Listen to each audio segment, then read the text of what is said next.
Love,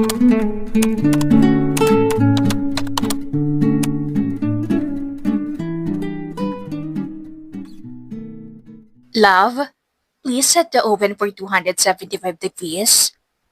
Utos na Chess na kay Damien habang pinapinalis niya ang kanyang gawang cookies. Bukas pa ang kanilang first anniversary, pero nag-bake na ang babae dahil ito ang pinakamatagal gawin. Sure. Narinig niyang sagot ng asawang si Damien. Pagkatapos iset ni Damien ang oven, niyakap siya nito sa likod at marahang hinalikan sa balikat. Napangiti naman si Chess na sa inakto nito. Hindi ako makapaniwalang first year na nating magkasama. Parang kailan lang nung habol ng habol ka sa kagandahan ko. Pabirong sabi ni Chess na kay Damien. Narinig niya ang mahinang pagtawa ng lalaki. Sinandal nito ang ulo sa kanyang balikat. It is because you are so wife material. Noong una kitang nakita, I told myself I should keep you. Puno ng pagmamahal na sabi nito. Isang kinikilig na tawang nasagot ni Chesna sa sinabi nito. Si Damien ay hindi mahirap mahalin. Sa hospital ang una nilang pagkikita. Si Chesna bilang doktor at si Damien naman ang kanyang pasyente. Nagtamo ang lalaki ng ilang mga sugat sa braso. Imbis na mamilipit ito sa sakit, noong dinala ito sa emergency room, nakatitig lang ito sa kanya na parang baliw. May gusto na pala noon ang lalaki sa kanya. Simula noon, naging madalas si Damien sa ospital. Sa tuwing nandoon siya, ay palagi itong may sugat na natatamo. Ang iba nitong mga sugat ay masyadong mababaw kaya napagtanto rin ni Chesna na ginagawa lang yun ni Damien upang magpapansin. Damien asked her for a date weeks after. Pumayag siya dahil 28 na siya pero wala pa ring lalaki sa kanyang buhay. Desperada na kung desperada. She wanted to settle already and so was Damien. Kaya pagkatapos mag-date ng ilang buwan, nag-decide na ang dalawa na magpakasal. Wala na siyang mahihiling pa kay Damien dahil bukod sa may stable na itong trabaho bilang civil engineer, ay maalaga din ito at gentle ito sa kanya. Baby? Tawag ni Damien kaya bahagya niyang nilingon si Damien na nakapalupot pa rin sa kanya. Bakit? Hinalikan siya sa pisngi ng lalaki bago ito nagpatuloy sa pagsasalita. I have an out-of-town project after our anniversary. Okay lang ba sa'yo yun? Mawawala na naman ako ng ilang araw. Malungkot ang boses nito. Labag din sa loob na mawawalay sa piling ni Chesna ng ilang araw. Tinanggal ni Chesna ang kanyang suot na gloves bago harapin ang lalaki. Ipinulupot niya ang kanyang braso sa leeg ni Damien at tinalikan ito ng mabagal sa labi. Okay lang. Don't worry. Mag-ingat ka lang doon, okay? Dapat, walang kahit anong scratch ang makukuha mo sa site nyo. Mahigpit niyang paalala sa asawa niya nakangiti lang the whole time. Damien loves Chesna so much. Wala na siyang kahit anong mahihiling pa sa buhay dahil dito. Kung bibigyan siya ng pagkakataon na humiling, tanging ang kanyang mahihiling lang ay habaan pa ang kanilang mga buhay. Kinabukasan, ginising ni Chesna ng sunod-sunod na banayad na halik sa kanyang pisngi. Mainit, magaan, at puno ng lambing. Dahan-dahan siyang dumilat, at ang unang bagay na tumambad sa kanya ay ang gwapong mukha ng kanyang asawa. Good morning, gorgeous. Bulong ni Damien, may pilyong ngiti sa labi. Bago pa man siya makasagot, isang bulaklak ang dahan-dahang inilahad sa kanyang harapan. Isang blue tulip. Ang paborito niya. Halos mapatawa siya sa sobrang tuwa at walang alinlangang inabot iyon. Ang blue tulip ay bihira mo lang mahahanap sa Pilipinas. Kaya natutuwa na naman siyang nag-effort ang kanyang asawa para lang mabigyan siya ng ganitong bulaklak. Napangiti siya ng maluwag. Agad naramdaman ang init sa dibdib. Happy anniversary. Dagdag ni Damien. At sa mga mata nito ay nandoon ang taus-pusong pagmamahal na hindi kayang itago. Maingat niyang inamoy ang bulaklak, saka tumitig kay Damien. Alam mo talaga kung paano pasayihin ako, no? Bulong niya, halos hindi maalis ang ngiti sa labi. Yumuko si Damien at muling hinalikan ang kanyang noo. I do anything to see that smile every day. Bulong nito. Napataas ang kilay ni Chesna, sabay ngiting pilya. Bibigyan mo pa rin ba ako ng bulaklak kahit kulubot at pangit na ako? Tumawa si Damian at tumingin sa kanya na para bang wala siyang balak sumagot ng basta.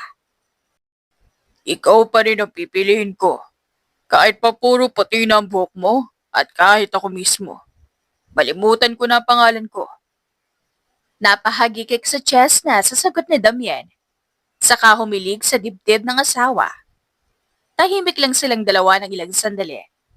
Walang nagsasalita, pero sapat na ang init ng katawan ng isa't isa para sabihin ang mga salitang hindi na kailangang bigkasin.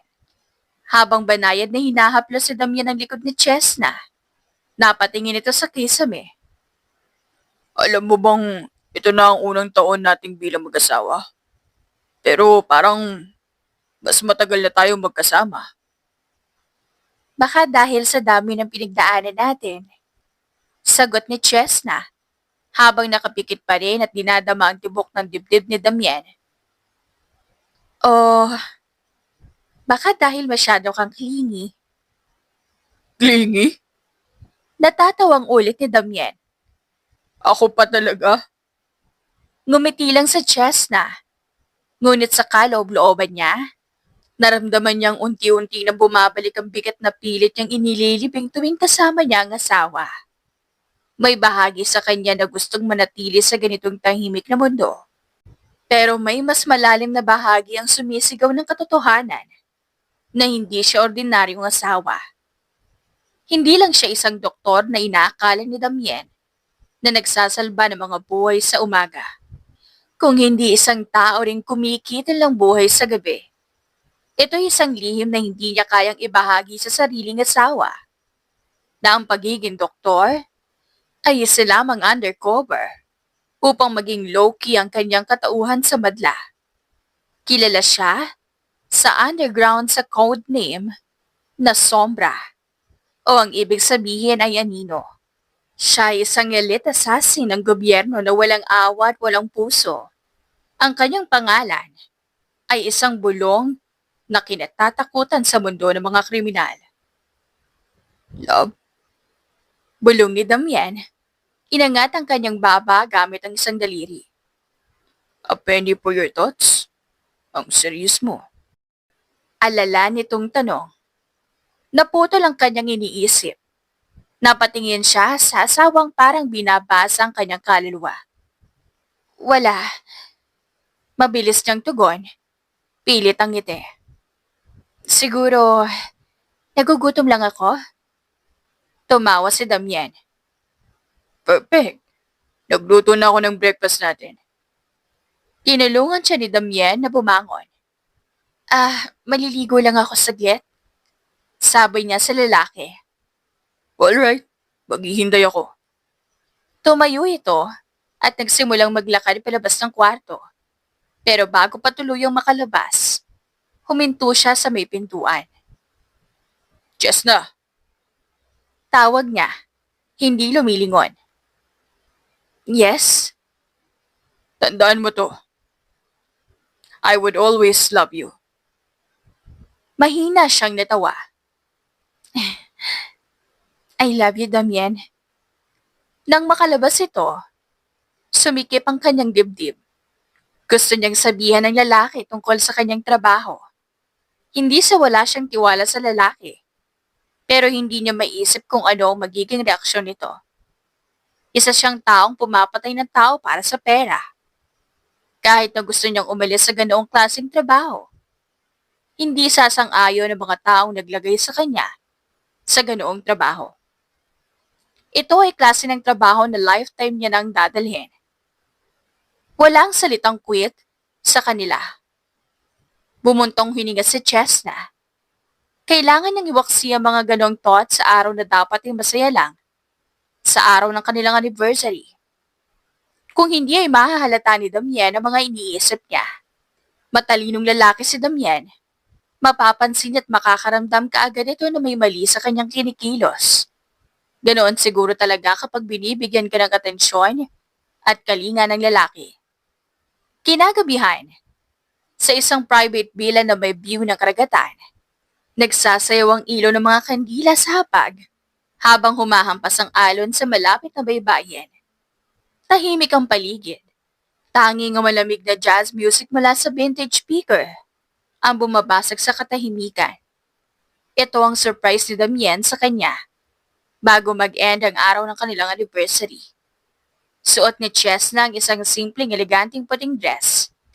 Si Damien ay nakaitim na button-down shirt, bukas ang ilang botones, relax at gwapo gaya na nakasanayan. I can't believe it's been a year. Bulong ni Damien habang inaabot ang kamay ng asawa sa ibabaw ng mesa. Hindi ko rin nakalaing kakayanin mo kung tiisin ng ganito katagal. Birong tugon ni Chesna sabay tawa. Tiisin? Baby, para kang holiday sa gitna ng gulo ng mundo. Tumayo si Damian at kinuha ang isang maliit na kahon mula sa bulsa. Inilagay niya ito sa harap ni Chesna. Napakunot ang noo niya. Anong drama na naman to? Just open it.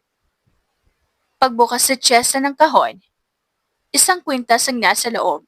Maliit, bilog, at may ukit na numero. 17. 17? Tanong niya. Anong ibig sabihin nito? Ang numerong ito ay hindi nila birthday o petsa ng kanilang anniversary. It was the date when I first met you. Tumawa si Damien. Ang liwanag sa mga mata nito ay puno ng pagmamahal. Naalala mo pa yun? Namamanghang banggit ni Chesta. Napangiti si Chesta, pero may kutob sa dibdib niya. Parang may kahulugan ng regalong iyon na lampas sa romantikong selebrasyon. Pagsapit ng hating gabi, habang tulog na si Damien sa kama, tahimik na bumangon sa Chesta para sumagot ng tawag mula sa secure line ng Black Ops unit niya. We have a new target. Sabi ng boses sa kabilang linya. Highly classified. You'll get the name when you return. Napatingin siya kay Damien na mahimbing ang tulog. Kinapa niya ang necklace sa kanyang lieg na si Damien mismo ang nagsabit kanina. Keep me a date. Malamig niyang sabi sa kabilang linya. This week, Asa. The sooner the better. Sagot nito. Copy. Mahina niyang sagot. Ngunit sa loob-loob niya, may humihikbi na para bang may paparating na bagyong hindi niya kayang pigilan. Kinabukasan, tinulungan niyang mag-impact si Damien para sa kanyang out-of-town na trabaho. Hindi niya ito makakasama ng ilang araw na may parte sa kanyang nagpasalamat. Dahil saktong dumating ang kanyang bagong misyon. Hindi siya mahihirapan na tumakas o magpaliwanag pa dito. Hindi na siya nahihirapan na pabagsakin ang mga taong naging target niya dahil sa ilang taon na pagtatrabaho. Ang kanyang skills ay mas na-enhance pa at naging mas matalas. She actually loved this job. Noong panahon pa na nag-iisa siya sa buhay, not until na-realize niyang hindi ito magandang trabaho. Masyado itong delikado. Napakadelikado hindi lang para sa iyong sarili, kung hindi pati na rin sa mga taong nakapaligid sa iyo. Aside from giving your life to that, kailangan mo rin isipin ang pagprotekta sa totoo mong katauhan. Kung hindi ay sisirain din ng mga taong sinira mo ang buhay mo. Mag-ingat ka dito. Call me kung may mangyari. Huwag mong bubuksan ang pintuan kung hindi mo kilala. As always, emergency button. Bili ni Damien at itinuro ang emergency button na nasa tabi ng pintuan. Inilalagay niya iyon dahil hindi raw ito mapakali Sa tuwing hindi sila magkasama o kapag malayo ang kanyang magiging trabaho, kapag pipindutin yon, magkokonekta ka agad yon sa cellphone ni Damien. Ipinagpasalamat naman ni Chesna na hindi niya pa iyon nagagamit at sana hindi niya yon magagamit. They said their farewells for the last time. Mariin na halik ang ibinigay ni Damien sa kanya bago tuluyang pumasok sa kanyang kotse at umalis. Nang makaalis ang asawa, mabilis na nagtungo si Chesna sa kanilang walk-in closet. Isinara niya muna at inilak ang pintuan bago naglakad patungo sa hilera ng kanyang mga bags. Kinapa niya ang gilid na yon at pinindot ng maramdaman ng isang button. Umatras siya na kaunti at hinintay ang pag-ikot ng stante ng kanyang mga bag. Sa likod ng stante ay isang hilera ng iba't ibang klase ng armor panglaban. Baril, katana, Swiss knife, bomba, dagger at marami pang iba. May pinindot rin siya sa hilera ng kanyang mga heels. Nang umikot ito, tumambad sa kanya ang kanyang susuotin. Isang maskara, itim na gloves, at isang uniforme na may isang bungo na logo sa kanang dibdib. Ang founder mismo ng kanyang organization ang nagbigay sa kanya ng maskara. Ang maskara na ito ay tanging kasali lang sa Elite 5 ang makakatanggap. Isa na siya roon. Kumuha sa chest ng isang malaking bag at iniligay ang mga armas na kanyang gagamitin. Maingat niya rin inilagay sa loob ng bag ang kanyang susuotin. Nang matapos ay nagpalit siya ng isang puti na dress at nagayos. Ginagawa niya ito sa tuwing siya ay may misyon. Kagaya ng sabi, the devil doesn't show up as a scary monster.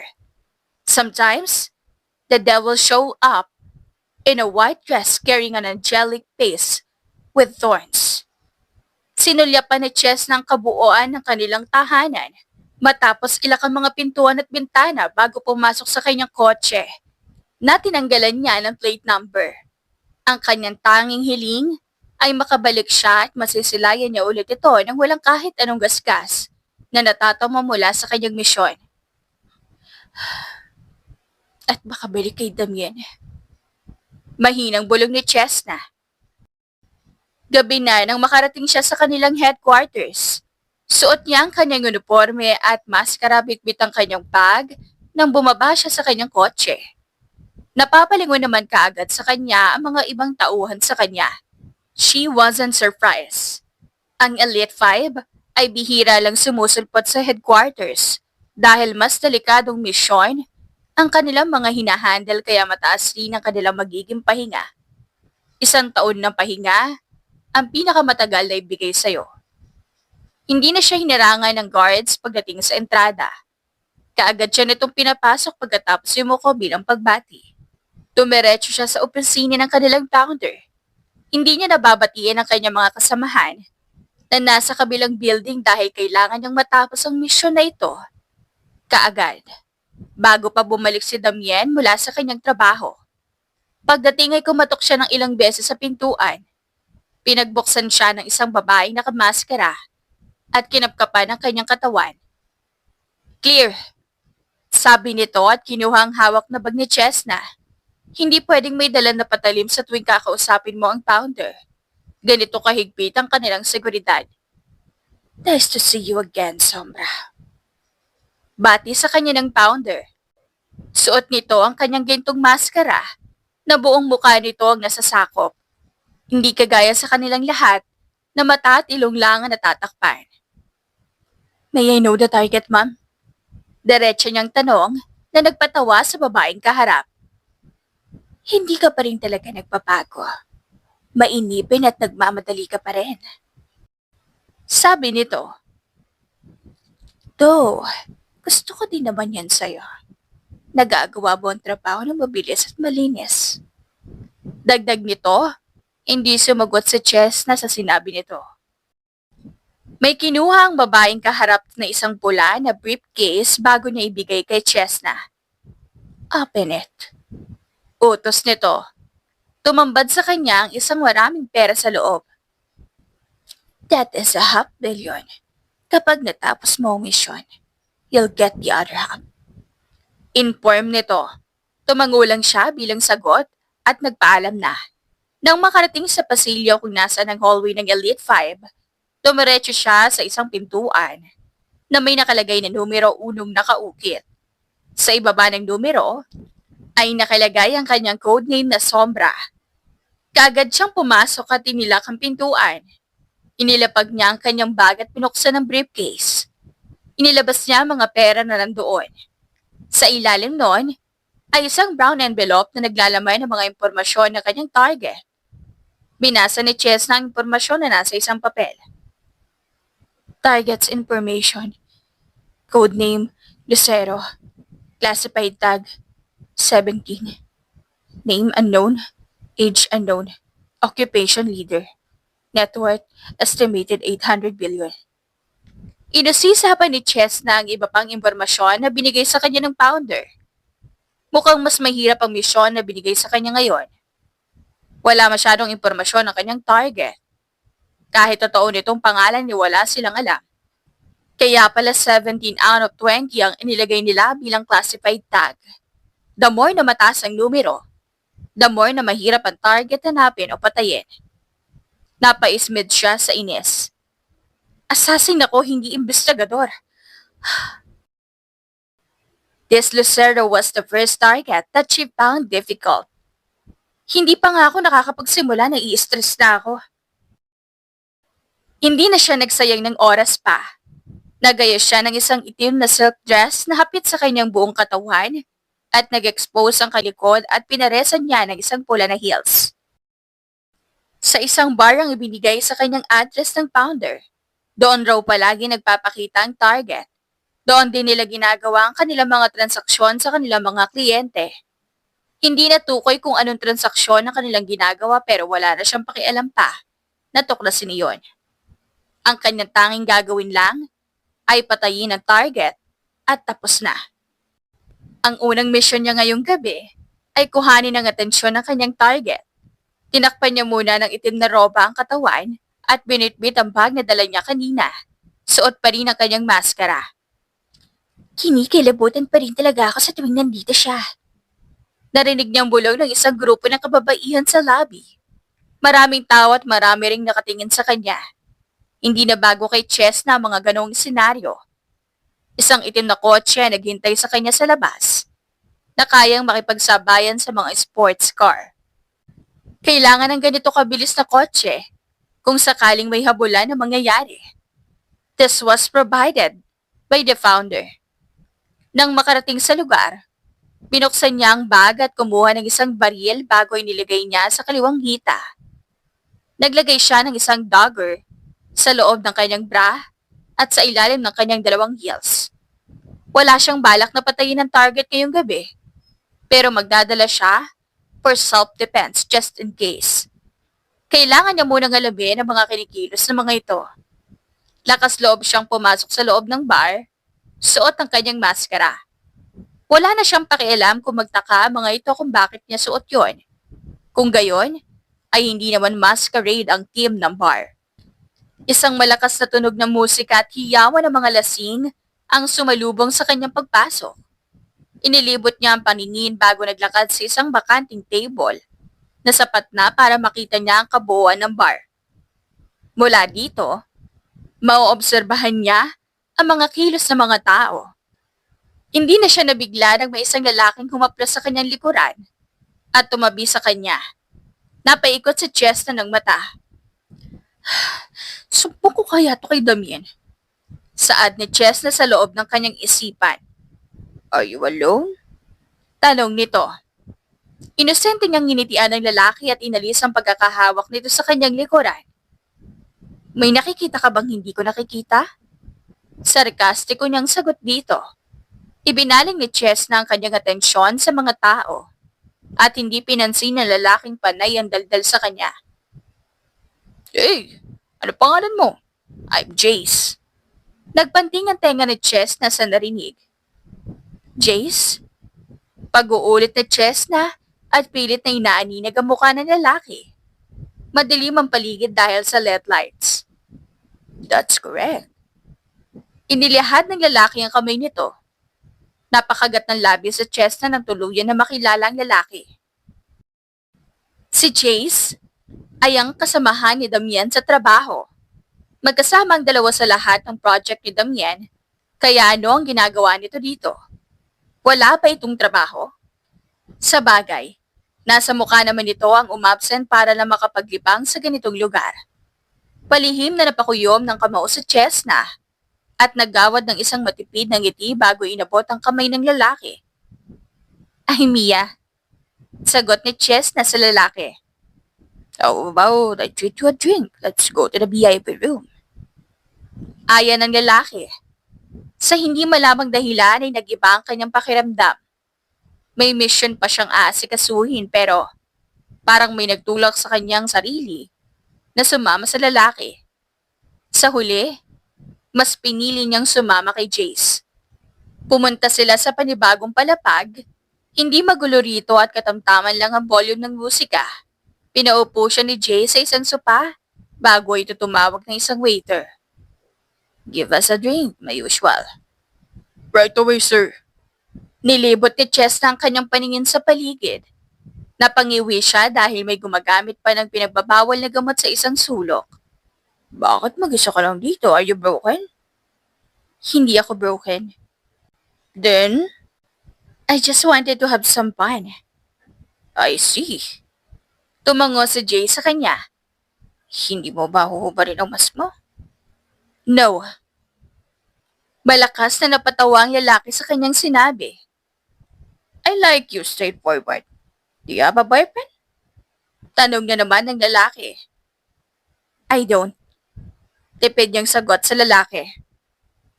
Pero asawa meron. Tugtong ni Chess na sa kanyang isipan. Really?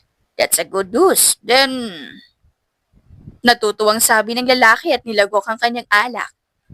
Nagtaka siyang napalingon sa lalaki nang biglaan itong nabilaukan sa gitna ng kanyang pag-inom. Natataranta nitong pinunasan ng kanyang bibig at tumayo. Sakalang niya napansin na may mga grupo ng mga kalalakihan ang lumabas mula sa isang pintuan. Lucero! Narinig niyang sabi ni Jace. Naalerto sa chest na at nagpanting ang kanyang tenga. Sinubukan niyang tingnan ang mukha ng lalaking tinawag ni Jace na Lucero, pero natatabunan nito ni Jace. Shit! Bulong ni Chesna. Nandito na ang target ko pero bakit parang may pumipigil sa akin? Naiinis sa Chesna sa kanyang nararamdaman. Hindi naman siya ganito kung magtrabaho noon. Malinis at mabilis siyang kumilos. Hindi narinig ng maayos na Chesna ang kanilang pinag-uusapan. Bukod sa maingay ang musika, mukhang sinadya talaga ng mga ito na hinaan ang kanilang boses. Kinapa ni Chesna ang kanyang baril. Hindi siya pwedeng kumilos dito ngayon. She might get cornered. Hanggang sa umalis ang mga ito, hindi pa rin nagawang makita ni Chesna ang lalaking kausap ni Jace hanggang sa lumapit muli si Jace sa kanya. Sorry about that. Hindi niya napinansin si Jace at kaagad na tumayo. Saan ka pupunta? Hindi niya ito sinagot at mabilis na bumaba para sundan ng lalaking kakaalis lang. Nang huminto ang sasakyan na sinusundan ni Chesna, ipinarada niya ang kotse. Ilang metro lang ang layo mula dito. Kung hindi ay mapapansin siya ng mga ito. Mabilis ang naging kilos ni Chesna. Bumaba siya ng kotse, suot ang maskara at tumakbo patungo sa kanyang target na si Lucero. Naalerto ang mga tauhan ni Lucero. Bago pa ito humugot ng mga baril, ay pinaulanan na ito ng bala ni Chesna. Walang natira sa mga ito bukod kay Lucero na hinaharangan ng apat itong bodyguard. Sino ka? Galit na sigaw ng lalaking nasa kanan. Sir, si Sombra. Narinig niyang usal ng isa sa kanila. Nakita niya ang gulat na dumaan sa mga mata ng mga ito. Nakilala ng mga ito ang kanyang suot na maskara. Akmang papatayin na ni Chesna ang natitira. Ngunit biglang humakbang ang kanyang target sa harapan. Natutop si Chesna sa kanyang kinatatayuan. Nanginig ang kamay niya at sa tindi ng pagkabigla, hindi siya makapagsalita. Parang nasasakal siya sa nakikita. Finally, bulong ni Lucero, sabay ng mapanuksong halakhak. Nagtagpo rin tayo. The Great Sombra is standing in front of me. Hindi siya agad nakapagsalita, pero ramdam niya ang mabilis na pagtibok ng kanyang puso na para bang gusto na nitong sumabog. Si, si Lucero? Si Lucero, si Damien? Nag-init ang mata ni Chesna sa napagtanto. Paano? Paano? Nanginginig ang boses ni Chesna. Ayaw rumihistro sa kanyang isipan. Why are you shaking? Tatakot ba kita? Mapanuyang sabi ni Damien. Wala na sa boses nito ang kilalang malambing na Damien. Ang tinig ay malamig, may halong pahamak. Siya ay si Lucero, ang pinunong dapat niyang itumba. At ito, ang asawang minamahal niya. Mabilis na naglabas si Damien ng kanyang baril at itinutok ito kay Chesna. Ang mag-asawang Verano ay nakatutok ang baril sa isa't isa. Damien? Nangihinang tawag ni Chesna sa kanyang asawa. Unti-unti naman nakamunat ang noon ni Damien nang marinig ang kanyang tunay na pangalan. Walang lakas na ibinaba ni Chesna ang hawak na baril hanggang sa nabitawan niya iyon. Hindi niya akalain na pati pala ang kanyang asawa, na akala niya ay isang normal lamang na engineer, ay ang leader ng sindikato. Get her! Malamig na utos ni Damien sa kanyang mga tauhan. Hindi pa rin ibinababa nito ang hawak na baril. Agad na sumugod sa kanya mga tauhan nito. Tinangka niyang makalayo pero inunahan siya ng bigat ng kanyang emosyon at pagkalito. Take off her mask! Mariin na utos muli ni Damien. Hawak pa rin ang baril na nakatutok kay Sombra. Ang babaeng nasa harapan niya na nakapagtatakang tahimik at hindi man lang nagpakita ng kahit kaunting resistansya. Lumapit ang isa sa mga tauhan at sa kabila noon. Walang pagtutol na ginawa si Chesna. Wala na siyang gana at lakas. Nang tuluyan itong mahulog sa sahig, katulad ng kay Chesna, huminto ang mundo ni Damien. Chesna? Nabitawan ni Damien ang hawak na baril habang ang mga mata ay nanlaki sa pagkagulat. Para siyang sinampal ng katotohanan na ayaw niyang tanggapin. Ang babaeng minahal at pinakasalan niya ay si Sombra. Si Chesna, napaatras siya ng bahagya. Parang tinamaan ng bala sa dibdib. Ang mga tauhan niya ay nagkatinginan. Hindi alam ang gagawin sa hindi inaasahan tagpo. Boss, magkakilala kayo? Tanong ng isa ngunit walang nagabala na sagutin siya. Gulat, pagkalito, at disappointment ang bumalot sa mata ng mag-asawa habang nakatitig sa isa't isa. Napasinghap si Chesna nang mabilis na dinampot ni Damien ang baril at isa-isa niyang pinutukan ng sariling mga tauhan. Dahilan para bumulagta mga ito sa sahig. Pinatay niya mga ito na hindi man lang inaalis ang kanyang paningin kay Chesna. Isang putok bawat isa. Eksakto at brutal. Nang wala nang natira kundi silang dalawa, tumigil siya. Wala silang pwedeng ipagsabi. Mahinang sambit ni Damien. Wala dapat makaalam kung sino ka. Nabingi si Chesna sa kanyang pintig ng puso. Wala siyang nasambit. Hindi niya alam kung dapat siyang matakot o mapaiyak. Damien. Tahimik lang ito. Hindi siya tinitingnan ngayon. Napasandal sa kotse si Damien.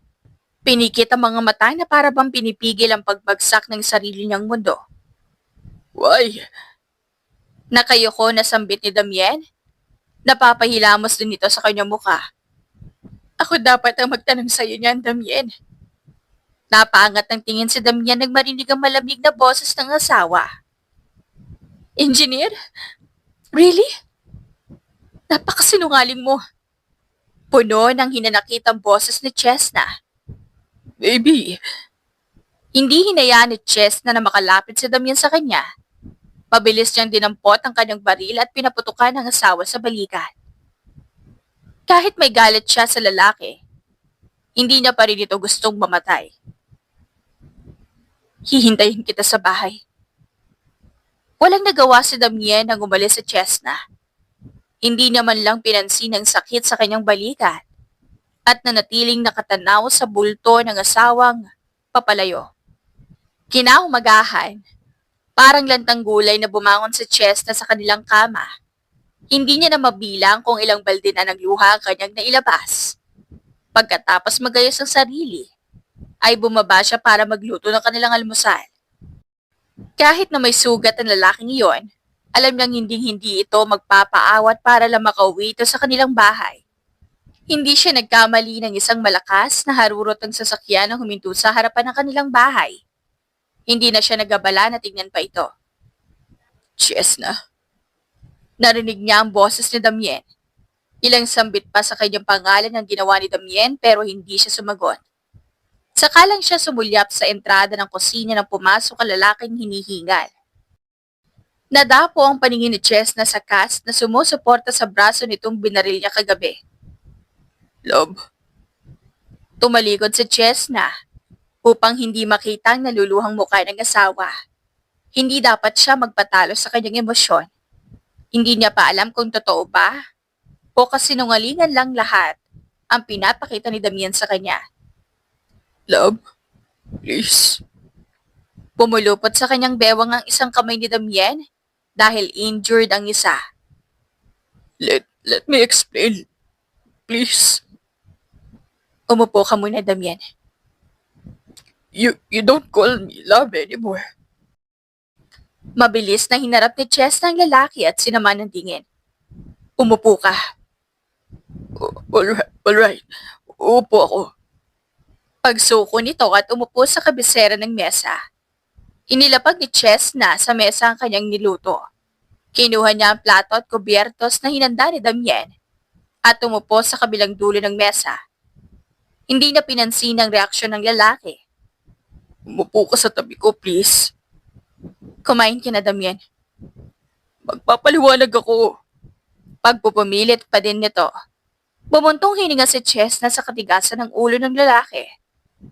Spill, Damien. Siguraduhin mong kapanipaniwala, ha? Bakas ang sarkasmo sa boses ni Chesna.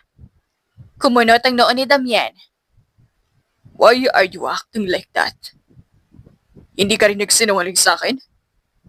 Tanong ni Damien na nagpatahimik sa kanya. Yes, you've got a point. Nagtatrabaho ka sa government to kill bad people. May pagkakaiba tayo, Damien. Malamig niyang tugon sa asawa. Anong gusto mong iparating? Humina ang boses ni Damien. Hindi pa rin inaalis ang tingin kay Chess na napatuloy pa rin sa pagkain. Pumapatay ako ng inosenteng mga tao? Napailing si Damien at tatawa nang hindi sumagot ang asawa. Kasinungalingan lang ba lahat ng to, Damien? Sasaktan mo lang ba ako sa huli? Ibinaba ni Chess ng kanyang hawak na kutsara at tinidor bago tingnan ng diretso si Damien. Hindi ako kailanman nagtangka na saktan ka, Chesta. Mariing sagot ni Damien. Pinoprotektahan lang kita. Hindi ko makita sa kung anong paraan mo ko pinoprotektahan, Damien. My dad was the real leader before he died. Itinago ko to sa'yo dahil illegal ang kanyang ginagawa. Noong pinasa niya to sa akin, kahit ayoko tong tanggapin, sinabi niya na ang kapangyarihan na ipapasa niya sa akin ang tanging poprotekta sa'yo sa kapahamakan. He manipulated me. Mahabang paliwanag ni Damien. Dahil alam kong mapanganib ang iniwan niya sa akin, I grabbed the offer to protect you dahil mahal kita, Chesna. Napapaos na paliwanag ni Damien. Mahal? Umiling si Chesna. Pilit pinipigil ang panginginig ng boses. Ang tunay na pagmamahal, hindi nagsisimula sa kasinungalingan, Damien. I married an engineer. Hindi si Lucero. Hindi lang naman ako ang nagtago ng totoong pagkatao, di ba? Sagot ni Damien. He was trying to be calm. Hindi mareresolba ang kanilang hindi pagkakaintindihan kung pareho silang galit. I married the doctor, not Sombra, the government's executioner. Nagtagpo ang kanilang mga tingin, mabigat, matagal. Anong plano mo? Tanong ni Chesta. Ang misyon ko, patayin ka. Hindi ko gagawin yun. Umiling si Damien. Hindi mo ko kilala. Malamig na sagot ni Chesta sa kanyang asawa. Mabilis ang galaw ng dalawa. Halos sabay nilang binunot ang baril na parehong nakatago sa gilid ng kanilang baywang. Pareho silang nakatutok sa isa't isa. Ang mag-asawang Verano, hindi na magkaakbay, kundi magkatapat na nang may dalang panganib sa isa't isa. Humigpit ang hawak ni Chesna sa kanyang baril. Damien, don't make me do this. Hindi ko ito ibababa hanggat hindi mo ibababa ang baril mo. Saad ni Damien. Sandaling katahimikan na nangyari. Walang nagtangkang ibaba ang kanilang mga armas. Walang gustong magbaba ng kanilang baril. Isang malakas na pagsabog ang yumanik sa buong bahay. Kasunod nito, ang sunod-sunod na putok ng baril mula sa labas ng kanilang bakuran. Napalingon si Damien sa bintana at nakita ang mga armadong lalaking nakaitim na bulletproof gear. Papalapit sa kanilang bahay. Shit, they found me. Mura ni Damien. Nagulat si Chess na sa lakas ng sabay-sabay na pagputok ng mga armas mula sa labas. Agad siyang yumuko at gumapang papunta sa dingding habang mahigpit pa rin ang hawak sa kanyang baril. Si Damien naman ay mabilis na isinara ang mga ilaw at pinindot ang hidden panel sa ilalim ng mesa.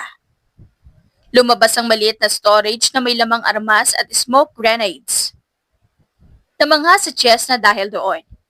Bakit hindi niya napansin na may ganon palang tinatago si Damien? Kailaban mo? Sigaw na tanong ni Chess na kay Damien na gumagapang papalapit sa kanya. Damien threw her a small handgun with a silencer. Dating tao ng amo ko. Lumipat sa kabilang grupo nang namatay siya. Hindi ako sang-ayon sa business nila kaya tinanggal ko sila. I was about to deal with them last night. But you came and I can just proceed when you are here. Overthinking. Mukhang babawi sila ngayon dahil alam nilang ikaw ang kahinaan ko. Bumangon si Chestnut at sumilip sa labas. 3 sa harap, 2 sa likod. May sniper sa bubong ng kapitbahay. Mabilis niyang analysis. Tumango si Damien. Follow me. Sa gitna ng ingay ng bala at pumuputok na salamin, tumakbo sila palabas gamit ang secret passage mula sa basement. Tumago sila sa isang underground tunnel na konektado sa isa sa safe houses ni Damien. Once again, namangha si Chesna. Ngayon lang niya nadiskubre na may ganoon palang lugar sa kanilang bahay. Paglabas nila sa dulo ng tunnel, naghihintay na ang itim na SUV. Agad silang sumakay. Walang palitan ng salita. Si Damien na nagmaneho habang binabaybay ang daan. Napuno ng katahimikan ng sasakyan. Ilang minuto pa, pumasok sila sa isa sa bakanting warehouse. Sa loob nito ay may malaking elevator na bumaba pa sa ilalim ng lupa. Isang lihim na headquarters. Sa pagbukas ng elevator door, bumungad ang isang high-tech underground base. Mga computer monitors, armas, blueprint ng syudad, at ilang tauhan ni Damien na naghihintay. Yumuko mga ito nang makita ang kanilang boss. Napalitan naman ni kaagad iyon ng pagtataka nang makita kung sino ang kasama nito. Nagulat si Chess na sa nakita. So, this is where Lucero lives. Tumigil si Damien sa paglalakad at umarap sa kanya. This is the reality, baby. Wala nang pagtatago. Kung gusto mong tapusin ang mission mo, gawin mo na ngayon. Hindi ako manlalaban. Hindi kita kayang saktaan. Pero kung pipiliin mong manatili, kailangan mong marinig ang buong katotohanan. Tumahimik si Chesna. Tila mga salitang narinig niya ay mas malakas pa kesa sa anumang putok ng baril kanina. Nakatingin siya kay Damien. Ngunit sa isip niya, tumatakbo pa rin ang boses ng kanyang superior. Ang utos, ang misyon. Huminga siya ng malalim at ibinalik ang baril sa kanyang holder. Papakinggan kita. Pagkatapos nito, I will report back. Nagpakawala ng isang ngiti si Damien. Thank you. Inilalayan niya si Chess na sa loob ng conference room sa HQ. Nakita niya roon ang mga dokumento, surveillance footage, at profiles ng iba't ibang underground figures. Hindi ito katulad ng inaasahan ni Chesna. Hindi ito headquarters ng sindikato na puno ng droga o armas para sa karahasan. Pinaghila siya ni Damien ng upuan para doon umupo. Ginamit ko ang illegal na organisasyon na ito para makuha ang respeto ng mga dating tauhan ng ama ko. Pero hindi ako katulad niya. Kagaya ng ginagawa mo, nililinis ko ang mga taong walang magandang ginawa sa lipunan. Isang rason na rin ang pagprotekta sa'yo. Bumuntong hininga si Chesna. So, you're not really the enemy? Damien met her gaze. Maybe not to you, but to the agency you work for. I still aim dahil hindi nila kayang makita kung sino ang tunay na kalaban. Hindi nila alam na mga pinapatay mo ay ilan sa mga taong tumutulong sa akin para wakasan ang mga taong masama. Sabi nito bago nagpatuloy. That necklace I gave you. Sumulyap ang lalaki sa kwintas na ibinigay niya noong araw ng kanilang anniversary. That is the symbol of our organization. Number 17.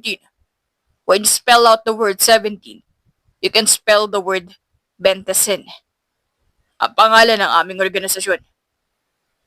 Napahawak si Chester sa suot na kwintas. Tama ang kanyang hinuha. May mas malalim pa nakahulugan ng kwintas na binigay ng asawa. That also serves as a protection to you. Sa tuwing ikaw ay malalagay sa panganib, kapag may makaka-recognize ng simbolo na yan, they are required to protect you with their life. Natahimik si Chester sa sinabi ni Damien.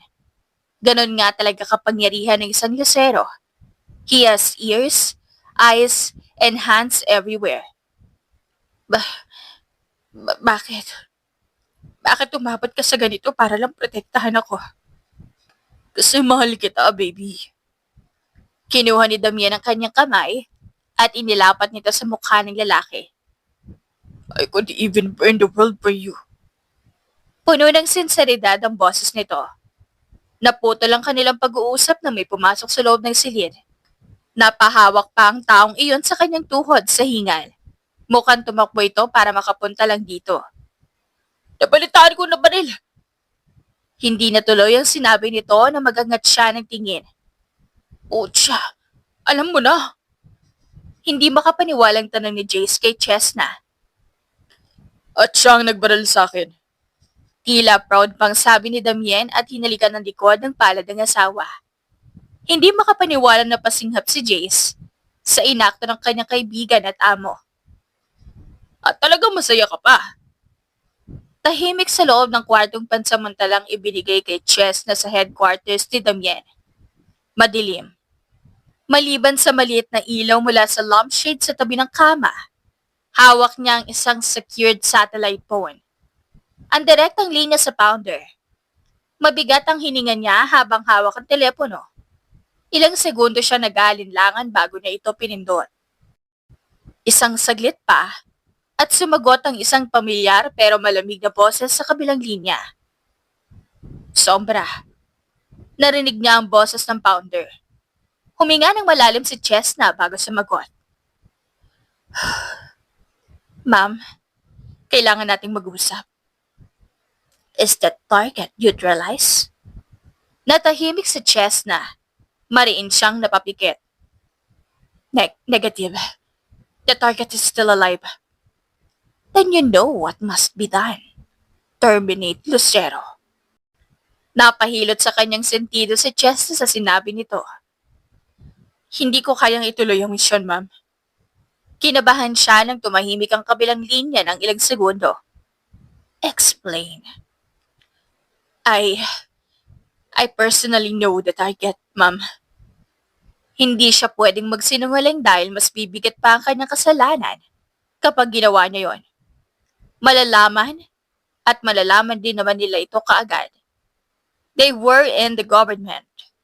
Walang impormasyon ang hindi nila nakukuha o nalalaman. We are aware. Chesna was slightly taken back. You were selected precisely dahil malapit ang target sa'yo. Alam nila. Kung alam nila bakit binigay pa rin nila sa kanya ang misyon. Lucero, he might not be the enemy we thought he was. Sinusubukan niyang kumbisihin ang Pounder. Kahit alam niyang imposible. Wala namang mawawala kung susubukan niya. She was working with her for a couple of years now. Wala siya naging palya sa kanyang mga naging trabaho, kaya sana kahit ngayon man lang ay papalagpasin siya nito. Tinatalikuran mo na ba kami, Sombra? I am still loyal to the division, but I won't pull the trigger. Hindi ko kayang patayin si Lucero, ma'am. Lakas loob na sabi ni Chesna. Then that the mission is a failure. Assign me to a different mission, ma'am. Just not for this one. Muling tumahimik ang kabilang linya. Malakas ang presensya ng Pounder. Kahit hindi niya ito nakikita ng pisikal. Nararamdaman niya ang malamig na presensya nito. We don't tolerate emotions in this line of work, Sombra. I know. Kaya po tinatanggap ko ang kapalit na naging desisyon ko. Isang mahinang buntong hininga ang kanyang narinig sa kabilang linya. Alam ni Chesna na disappointed sa kanyang Pounder. Ito ang unang beses na may trabaho siyang hindi magagawa. Okay, fine. Nakahinga si Chesna ng maluwag nang makatanggap na siya ng kasagutan. You'll be monitored. Isang maling hakbang mo at ituturing ka na namin sinungaling at aksil. Understood. Binaba ni Chesna ang telepono. Nanatili siyang nakatitig sa kawalan ng ilang sandali. Bago niya mariing ipikit ang mga mata, pinipigilan ng pagtulo ng luha. Naramdaman ni Chesna ang dahan-dahan na paglapit ni Damian sa kanyang likuran. Hinaplos ng lalaki ang kanyang likuran at tinalikan sa sentido. You made the call? Tanong ni Damian. Tumango si Chesna dito. Oh, I chose you. You did a great job, baby. Inilapag ni Jace ang ilang mga gamit sa mesang gawa sa metal kinabukasan. Kagaya ng utos ni Damian kay Jace at sa mga tauhan ng lalaki. Binalikan nila ang kanilang bahay na nilusob kahapon upang tignan. Sira na ang bahay niyo but we managed to get your important things. Binuksan ni Chesna ang isang maleta at tumambad sa kanya ang kanyang mga armas at maskara. She just gave her instructions where it was hidden. Anong balita na sa pinapagawa ko sa'yo? Umayos ng tayo si Jace bago bumaling kay Damien at sinulyapan si Chesna. May mole sa ahensya niyo, Chesna. Sinasadya nilang itapat ka kay boss para sa sarili nilang benefits. Paano? Tumikhim ang lalaki bago nagpatuloy. May isang taong galit kay boss. Alam mo naman na target din niya ang mga kriminal, di ba? Kasabwat niya ang mole na nasa division niyo.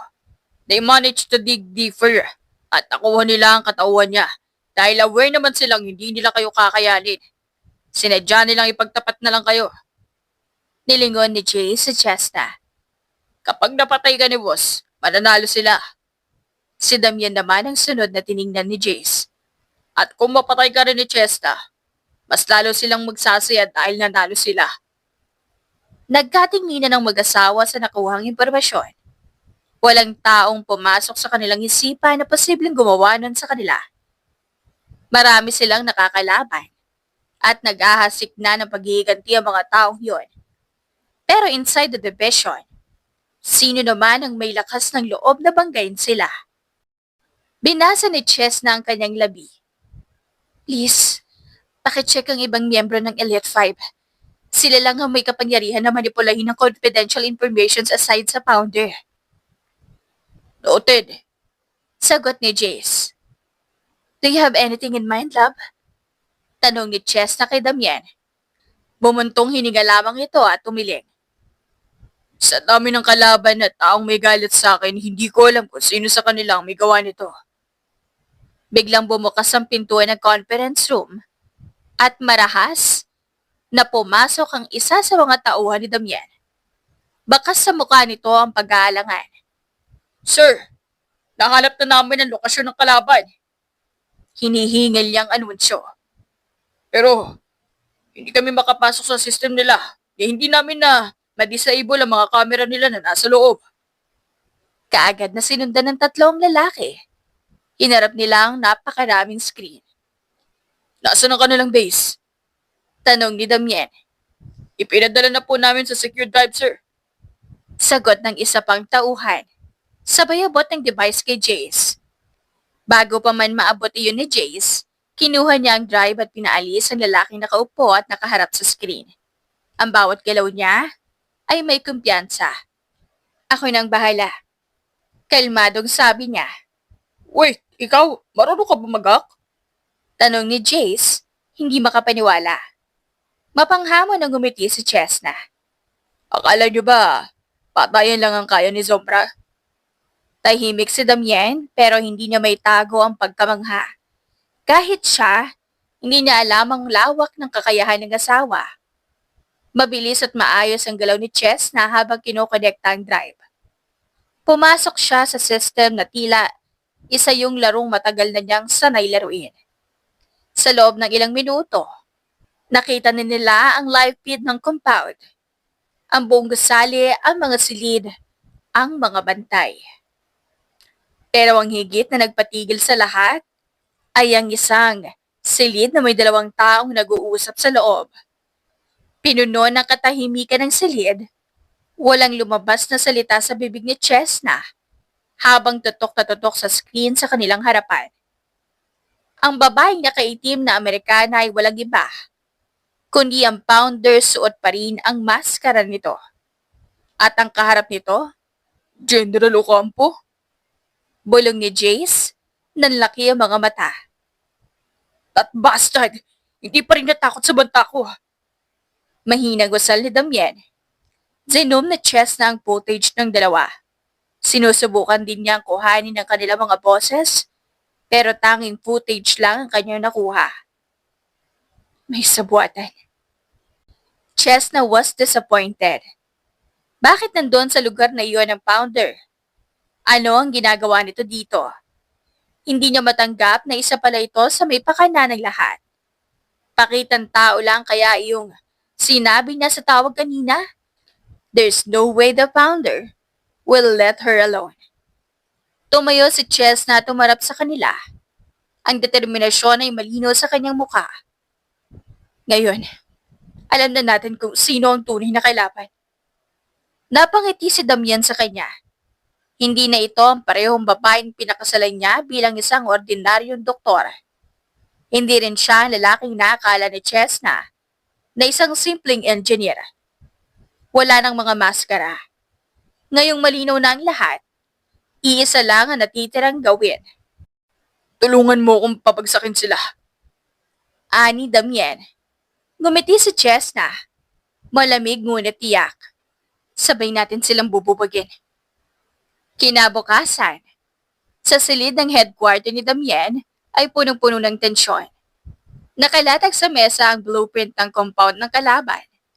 Bawat detalye ay kinakabisado nila habang si Jace at ibang tauhan ni Damien ay nagsesecure ng mga armas. Sa isang tabi, tahimik si Chesna. Pero ang mga mata ay hindi tumitigil sa pagsusuri sa malaking screen. Minamanmanan niya ang bawat galaw ng kabilang kampo. Sasalakay sila sa gabi at ang kanilang target lamang ay dalawa. Ang founder at ang General Ocampo. Tahimik nilang papatayin ng dalawa dahil pupunteryahin sila ng gobyerno kung malalaman ng mga ito na sila ang kumitil sa buhay ng dalawa. Malaki pa naman ang ranggo ng mga ito. Once I hack their system, papasok na agad tayo ng mabilis. Mariing sabi ni Chesna. Ang bilis mong nakapasok kanina. Ani Jace, halatang bilib. Di ko akalaing hacker ka rin pala. Chess na smirk. Sa mata nila noon, isa lamang siyang doktor na may mabuting puso pero may tinatago palang sungay. Naalala ni Chess na ang panlalandi sa kanya ni Jace noong nasa club siya. Naiiling na lang siya sa naisip. Wala siyang balak na banggitin na siya iyon. Kung hindi, ay hindi na magkakaroon ng bukas si Jace. Matindi pa naman magselos si Damien. Tahimik ang gabi, pero ramdam ni Chess na ang tensyon sa paligid. Narinig niya ang mahinang tawa ni Damien habang nakatitig sa kanya. Sabi ko sa'yo, hindi siya basta-basta. Bulong nito. Sinulyapan niya si Damien pero agad itong humiwas. Kahit kayabang-yabang nito minsan, tiklop na tiklop pa rin sa kanya. Lumapit si Damien at tinawakan ang kamay niya. Pagkatapos nito, tahimik na lahat. No more lies. Gusto ko rin yun.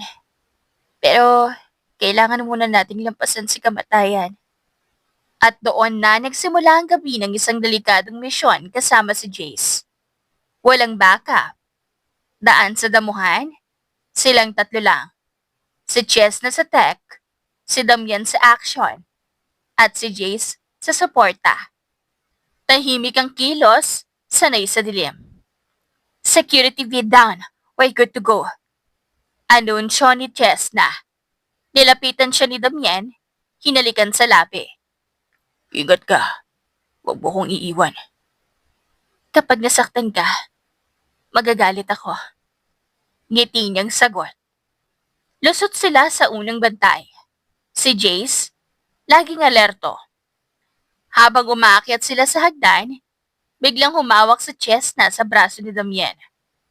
Wait. Imbes na banta, isang halik ang sinagot niya. Para kung di na tayo makatakas, may alaala ka.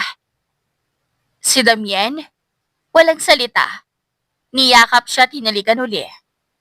Hindi kita iiwan. Biglang may yabag. Agad silang nagtago habang hawak-hawak nila ang baril. Wait! Ako to! Si Jace pala. Akala namin kalaban ka. Sigaw ni Chesna. Grabe kayo. Alam din yung mag-asawa kahit nasa misyon. Inis ni Jace. You're so hot carrying that gun, sobra. Bulong ni Damien. At sa harap ko pa talaga.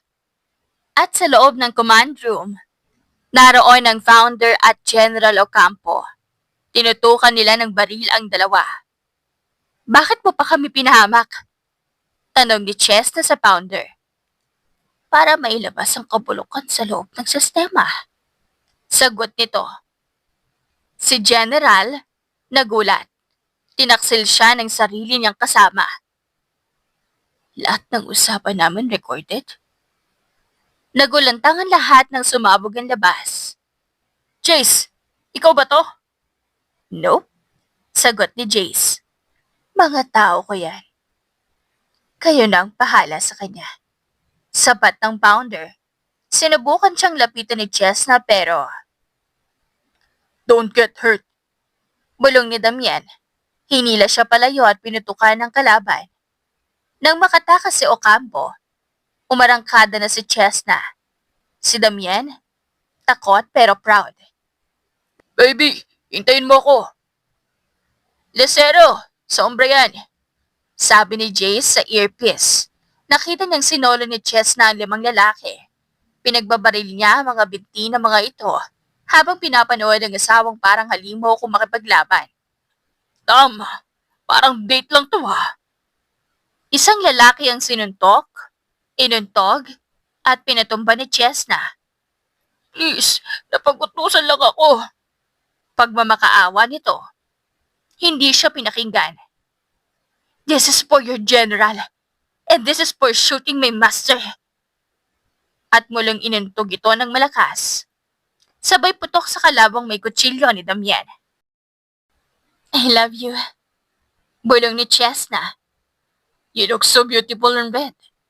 Sagot ni Damien. Sa west side, hinarap nila si Ocampo. You will regret this, bitch! Tinabaan agad sa binti. Bastos ang punganga. Bulong ni Damien habang nilalaro ang bewang ni Chesna. Landi mo talaga. Irap ni Chesna. You mess with the wrong people. Sabi ni Chesna sa Hinderal. It starts with your ball. Sabi naman ni Damien. Sabay silang tumutok ng baril sa ulo ni Ocampo. Sa halip na takot, ngumiti si Damien kay Chesna. Isang banayad ng ngiti. At habang dumidikit ang kanilang mga labi, sabay silang nagpaputok. Tumama sa sentido ni Ocampo. Tahimik at makatotohanan. Sa isang bilya sa probinsya, simpleng pamumuhay. Si Damien, naghahain ng almusal. Si Chesna, bagong gising payapa. Scrambled egg or sunny side up? Basta made with love. Doon nila sinimula ng bagong buhay. Walang codenames, walang patayan. Ay, ordinaryong buhay. Wika ni Chesna. Nakasama ka. Dagdag niya. At sa wakas, natikman din nila ang kapayapaang matagal nilang pinaglaban. Isang gabi habang magkahawak kami silang nakaupo sa ilalim ng purong akasya sa gitna ng hardin. Muling bumulong si Chesna. Tingin mo ba, darating ang araw na babalik ang gulo? Tumahimik sandali si Damien bago tumugon. Kahit tumating man yun, alam kong kaya natin. Pero sa ngayon, pipiliin kong manahimik. Pipiliin kong yakapin ang katahimikan na kasama ka. Humigpit ang hawak ni Chesna sa kamay ng lalaki. Then let's protect this peace. Together. At doon, sa gitna ng tahimik na gabi, ang dating mga kaluluwang basag at pagod ay muling nabuo. Hindi bilang mag-aaway, kundi bilang magkasintahang natagpuan ng tahanan sa isa't isa. Wakas! If you like the story, please like and subscribe for more wonderful stories. Paalam!